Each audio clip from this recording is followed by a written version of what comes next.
from my perspective is that everything in lean should be focused at value creation for the customer. And for us as a contractor, ultimately, it is what is built in the field. So we need to focus all of our effort internally, whether it's in design or ops management or heck, even accounting, at how can we make it so that our field can execute as best as possible.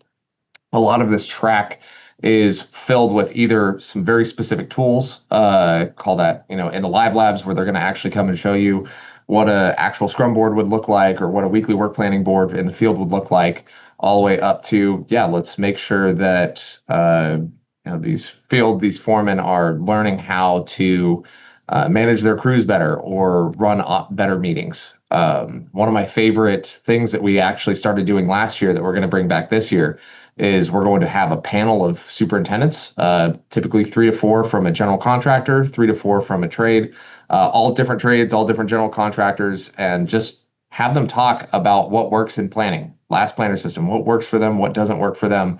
And we did it last year. And one of the really interesting things that comes from it is we all want the same thing. We all want to plan effectively. We all want to make sure that our jobs are safe. We all want to make sure that we are doing all of the right things each and every day.